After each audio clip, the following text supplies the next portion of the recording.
So is the screen coming up there for you?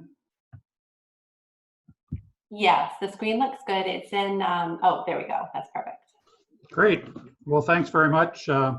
Appreciate the opportunity to talk to folks. And I want to give you a quick sketch of some of the background conditions that define the problem that more severe storms and rising seas pose for the American coast. And sorting out the response strategies for coastal inundation is pretty complicated.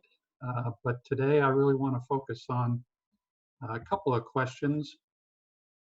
What should the response strategies look like, and should they lean toward relocation? And what is the policy path to get us to a relocation outcome? And basically, I'm going to try and make the case that yes, we should be leaning toward relocation, and that we need a national program to support state and local decision making. So I think it's probably pretty clear to everyone that climate change is changing the American coast, and the most dramatic climate impact is the altering of the patterns of coastal storms, including hurricanes. Unfortunately, scientists agree that climate change is likely to cause an increase in the number of the most severe storms. The most damaging and dangerous part of a coastal storm is the storm surge. And the more extreme storms will push bigger surges farther ashore with wider damage to loss of life.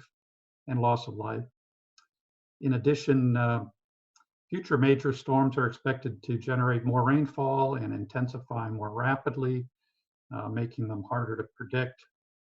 In the summer of 2017, hurricanes Harvey, Irma, and Maria devastated the American coast in a space of 3 weeks, with a staggering toll of lost lives and homes and damaged communities. Here's a shot of Port Arthur, Texas during Hurricane Harvey. Here's the Coast Guard helping some folks during Hurricane Irma. And here's a shot of a disaster relief project in Puerto Rico during Maria. And then in 2018, Hurricane Michael strengthened before hitting the panhandle of Florida, virtually wiping some communities off the map. That's Mexico Beach in the panhandle after Hurricane Michael. There's a shot of rebuilding. I was just down there a couple months ago, and rebuilding is moving forward. But there have been storms and for years, and they randomly strike an area. They do their damage, and then they move on, and rebuilding begins. Today, future storm surges will ride on top of higher sea levels, reaching further inland than ever before. Not only do rising seas bring more extensive storm surges, they occur everywhere along the coast. And worst of all, they bring inundation that stays and doesn't drain away after the storm passes. So just how much sea level rise are we talking about? Here's a NOAA 2017 report on projected future global sea level rises out to 2100. It shows quite a range for everything from a foot to 8 feet, based on a lot of uncertainty in terms of warming and some of the models. But to make a long story short, most experts agree that there's a reasonable chance of 3 to 4 feet of sea level rise by 2100. And remember, this is global sea level rise. Along the American coast, it's likely to be higher than the global average. And of course, sea level will continue to rise after 2100. So a third important background condition to consider is that we're looking at a pretty substantial problem along the American coast. If we assume 3 feet of sea level rise by 2100, that would inundate 12,000 square miles of current US.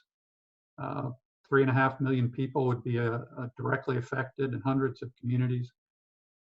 Estimated property loss, this is just residential property, of about $3 trillion. And that's for the property and people currently living along the coast. Coastal population right in the 100-year coastal floodplain is expected to double by 2060. Flooding is already beginning in some low-lying areas. Here's Miami at a high tide. Here's Smith Island, a rural community in Chesapeake Bay. And here's a photo just to remind people of the intensive development already in place. This is Palm Beach, Florida, but could be a lot of places along the Florida coast and other places along the coast. But sea level rise and storms aren't just a risk for communities. They're also a risk for beaches and wetlands. The beaches and wetlands will be inundated, although some may be able to shift inland if not constrained by geography or development. No one really knows how well wetlands and beaches will survive rising seas. There are estimates of loss of 30% of Gulf of Mexico wetlands by 2050 and over 60% of California beaches by 2100. In addition, critical infrastructure ranging from transportation to water to military bases is also at risk. Here's a shot of the Stillwater National Wildlife Refuge wetlands outside of San Diego. Gives you an idea of the elevation, low elevation there. Here's a shot of Turkey Point Nuclear Power Station in South Florida, also right about at sea level. Here's some damage to transportation infrastructure along the New Jersey shore during Hurricane Sandy. And there's a shot of Norfolk Naval Station. Gives you an idea of its vulnerability to storms and rising seas. So given the costs and losses in store, it seems important to ask, are we prepared and ready to adapt? Unfortunately, looking at both the national and state and local programs, the answer is no. Two major federal programs, the flood insurance and disaster assistance programs, are sending coastal property owners misleading, even counterproductive messages. In the case of flood insurance, the message is that it's okay to stay in risky coastal areas. And in the case of the disaster program, messages the federal government will come with significant funds to rebuild pretty much what was there before you got hit by a storm. So in addition,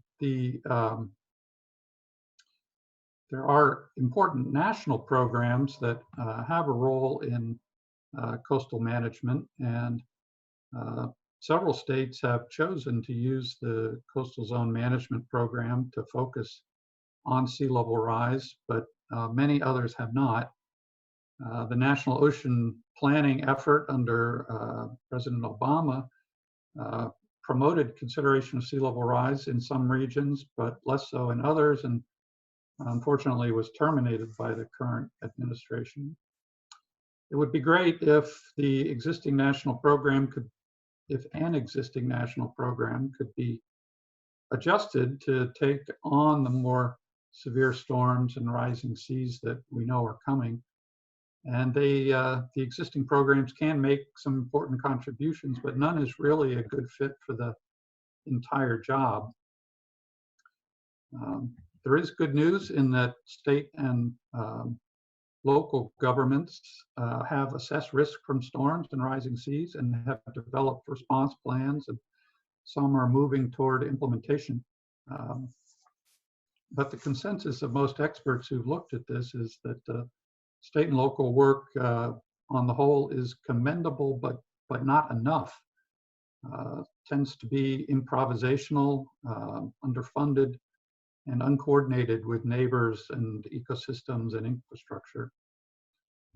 I know that sounds a bit harsh, it's worth taking a moment to think about what coastal communities are up against. Preparing for risks is hard because the challenges are novel and there's really no playbook to follow. Um, Communities need to shift thinking about flooding from a problem that is temporary and random geographically to one that is everywhere and permanent inundation. In other words, sea level rise, not just storm flooding. There are legal consequences of response actions, including constitutional takings issues, and there are problems related to decommissioning or abandoned buildings, abandoned to storm and sea level flooding. And there are big financial impacts on property owners and on municipal budgets. Most planning, certainly at state levels, is normally on a 5 to 20-year horizon, but really needs to be more like 50 to 100 years to fully account for sea level rise risks. And finally, it's hard to know how to plan or what to plan for because there's really no official end to sea level rise. So communities faced with these choices so far have tended to focus on reducing risks from storms rather than rising seas, and to deliver structural protection such as seawalls rather than to accommodate temporary flooding, rather than to relocate to higher, safer ground. Here's a quick picture of a beach renourishment similar to a seawall, a structural protection measure. Here's a shot of a traditional seawall. This is in Galveston, Texas. And here's the elevation option in terms of accommodating storm surges. But it's important to note that responding to coastal flooding and inundation is not just a science and engineering problem. There are social justice issues, including the need to protect the interests of low-income and minority populations.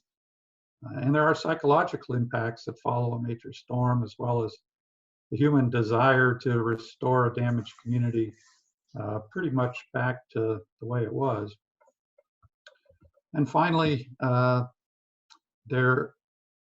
all this is taking place in the context of a very precarious coastal property financial system. As I said, trillions of dollars of residential property are at risk. Coastal property values are declining, and there is a risk of a tipping point where price declines have the effect of anchoring people financially to their very risky property. So with those background conditions in mind, let's go back to the two core questions I mentioned earlier. Should response strategies lean toward relocation, and what is the policy path that gets us to timely relocation? So my answer to the first question is yes, we should be leaning toward relocation. And secondly, the policy path that gets us there is a national program able to support state and local decision making.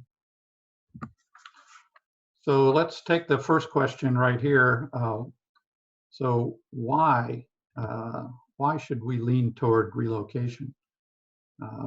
I listed a bunch of things here. I won't try and go through them all, but it has the best chance. Relocation has the best chance of reducing loss of life.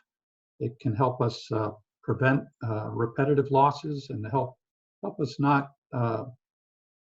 implement and spend a lot of money on short-term solutions that then need to be abandoned as time goes on. And we also have the opportunity to make the impacts on individuals and communities more predictable and less stressful. We can better facilitate ecosystem migration to upland areas. We can optimize critical infrastructure investments, and we can even create opportunities for more equitable coastal access. So why do we need a national strategy? So I talked at some length in the book that was mentioned, I think, in the email inviting you all to this, A New Coast, and made the case that the science on sea level rise and storms is pretty compelling. There are major impacts for the entire coast that justify a national program, and because we don't really have a good set of existing programs that can take over this problem. But really, one of the most important things that a national strategy can do is that it can help deliver the essential elements of a shift toward and an emphasis on relocation. So some of the key elements of a national strategy, I'm going to try and talk about just a couple of them here in the interest of time, but federal leadership is important to keep in mind that we need to all have an effort to move in the same general direction. Some of the existing national programs that are a hindrance to relocation, such as the flood insurance program and the current disaster relief program, need to be amended. We need to adopt new policies, and a national program can do that expeditiously on topics like risk disclosure and steering development away from risky areas. We need national planning for ecosystems and for infrastructure. And we need support for state and local planning, grants to state and local governments, and guidance to state and local governments on key planning issues. The challenge with the interface between the federal government providing guidance to state and local governments is that there needs to be useful insight and direction and resources without heavy-handed control.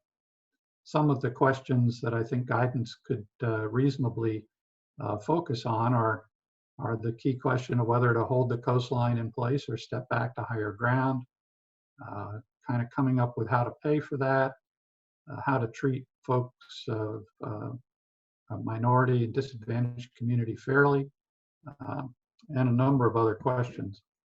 And we need to do much better and much bigger with respect to funding, not just for federal operations and the grants to state and local governments, but we really need a coastal property price stabilization fund.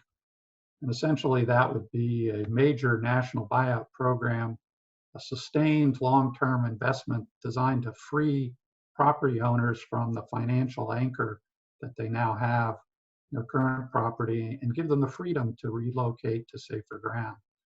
It would also help communities and help avoid a major tipping point in declining property values. So kind of trying to sum it all up here on the last slide, how does the national strategy offer a path to relocation? It gets the legacy federal programs that are causing a problem, gets them out of the way. It gives a chance to start new policies like steering away from new development in risky areas, making the problem worse. Provides funding across the board to support planning on a coast-wide basis that is timely. It supports implementation within nationally established reasonable targets. And it can fund a stabilization, an effort to stabilize coastal property prices. And finally, funding is the basis for a transaction between national policy and state and local policy on topics like sound science, ensuring we have good time horizons in state and local planning, that social justice issues are considered, and that we make important connections between neighboring communities and ecosystems and infrastructure. There's a lot more about that, all of that in the book, A New Coast, Strategies for Responding to Devastating Storms and Rising Seas. Sorry, I've pushed it right here to the end. I I'd love to hear your comments and questions if we have a few minutes. Thank you, Jeff. That was amazing. And you actually got it to precisely 3 o'clock by my time. That's amazing. Good job. This has been a lovely presentation. I don't know on the Zoom side how much time we have, if Lily, you're still around, but if we have a couple minutes for any questions for Jeff, that would be awesome. So.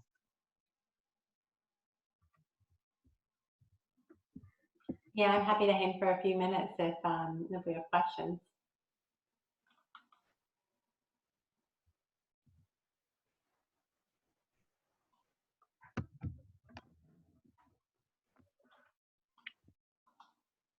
Jeff, thank you. And you're hitting a hot button, which nobody wants to talk about managed retreat and local government on the California coast. And it's just a very emotional issue. And thank you for providing really good insight on what's behind that. So appreciate it. Great presentation. Great, thanks.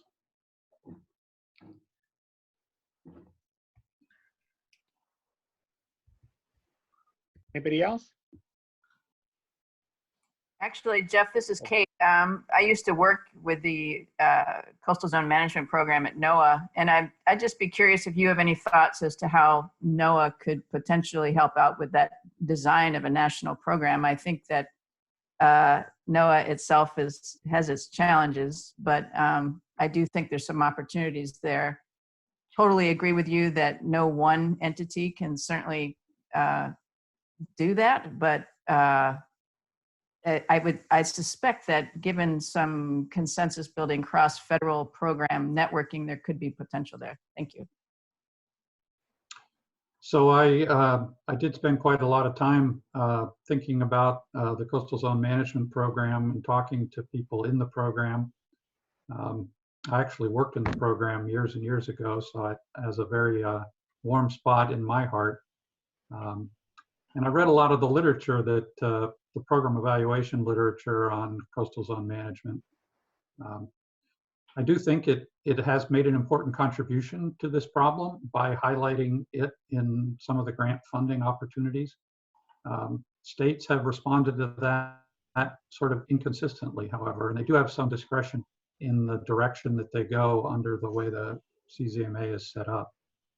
I do think that as we imagine a new program supporting state and local planning, looking directly at storm and sea level rise inundation problems, that NOAA should be the federal agency responsible for dealing with states and with large metropolitan areas as those plans proceed, and should be the agency responsible for developing the kind of guidance I was talking about earlier.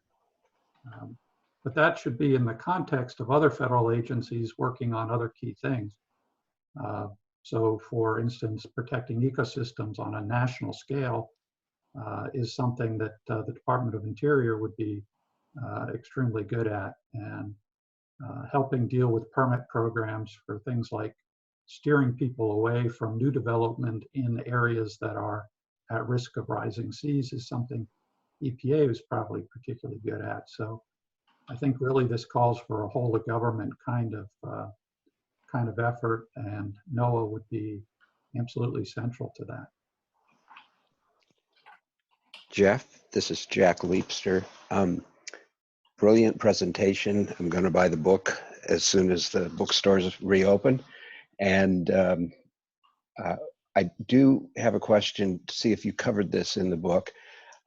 Typically along the coastline, the prices of homes and other development have soared in the recent decades. So someone might have bought a home in 1970 for $20,000 and it's now in California worth $6 million, whereas somebody might have bought one a year ago for $5.5 million and now it's $6 million. How do you set the price that we're going to buy them out at? Right, so clearly there's a lot of fluctuation going on in the coastal property price market. I think some of the most recent information, and First Street Foundation's been right on the cutting edge of this, looking at changing property values all up and down the American coast, is finding some, the beginning of some declines in coastal property, which is pretty remarkable. So what I've suggested is that we're going to have to start small. Several $billion is not too small, but billions of dollars a year in terms of making acquisitions for property buyouts, and focusing on the areas that are most at risk, and focusing on the homeowners that are most in need. So homeowners have an idea of what the value of their property may be, and I think one way you could structure it is to give homeowners the opportunity to put a price forward that they feel is reasonable under the circumstances as they understand them, and would make them feel comfortable about, if not leaving their property right away, perhaps leaving it in the foreseeable future. And then allow the national program to work down that list and take advantage of the best opportunity both for individual homeowners and for the national program as a whole. So it would essentially be a market mechanism.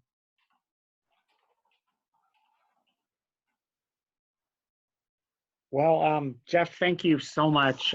This has been a great presentation. I want to take a moment to thank Lily for her support of this group for the past year.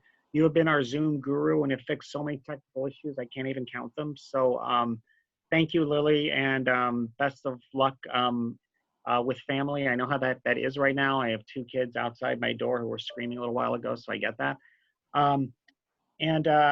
Yeah, thank you, everybody. The one thing I want to also bring up to reiterate Mark Northcross's point is why I see a little hope in this is that, you know, the several $1 trillion, I don't even know how many right now have been shoveled, you know, to different things in the past month. And so anytime someone tells you there's not money there, we found it. So, you know, there's hope there. I know Spain is apparently experimenting universal basic income right now. There's a lot of innovation, a lot of opportunities. It's a lot of times for good and bad things. So yeah, stay safe, everybody. Thank you all so much for making the time to be here. We will be back with you next month with more scintillating conversation. And thanks a lot. Bye, everybody. Thanks so much, everybody. Take care.